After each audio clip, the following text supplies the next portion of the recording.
The internet has done a lot to change the way comic books are created.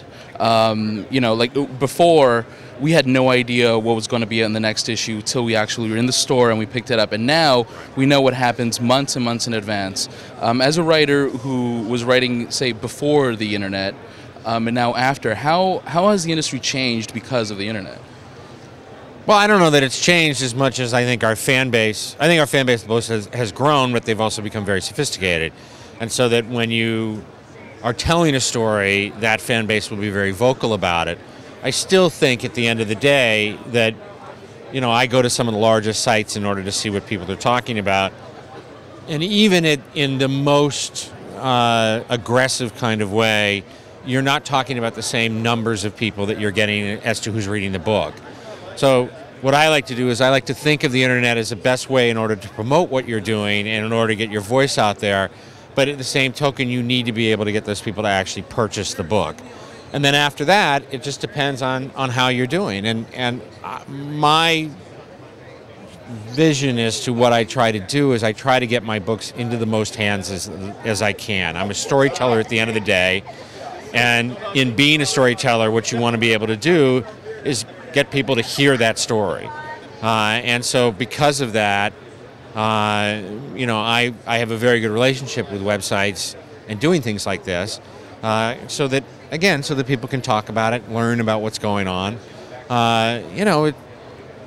In many ways, I'm very grateful that it's happened because there is no such thing as television commercials, and there is no such thing as a radio spot when you work in comics. So the internet has very much become that, and so that's why I like doing this stuff. You are involved in a lot of projects, comics and otherwise. How do you do that? How do you find the time? I don't sleep. I myself and Bruce Wayne have the same kind of lifestyle.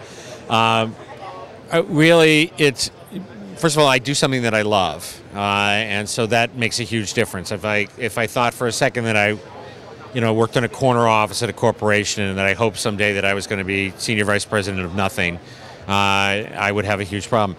Being an executive producer on Heroes, and the people that I work with, as I mentioned, Aaron Coliden, Joe Pekaski, Jesse Alexander, and Tim Kring, who created the show. I mean, these are my buddies, and so between that and the cast, we're just having a blast. And so not being able to go to that show is a problem for me. So, that day starts often at 9 o'clock. I was on set last night until 2 in the morning. You go home, you crash, you get back up again. I find that I can actually be very productive between 4 o'clock in the morning and 8 o'clock in the morning when I'm writing comics, because, getting back to that thing called the internet, there are not as many people that can email me. There's not as many people that can reach me. So it's that sort of quiet storm before the storm. And then at night, I have this other job, which is I'm what I think is a really good dad to my daughter, and so that's kind of how it works. And on weekends, there's a lot of writing, but I like to do a lot of writing for the show. So I think that the simple answer is badly. Well, you're doing what you love, and you're doing it with people you like, and that's always a good thing.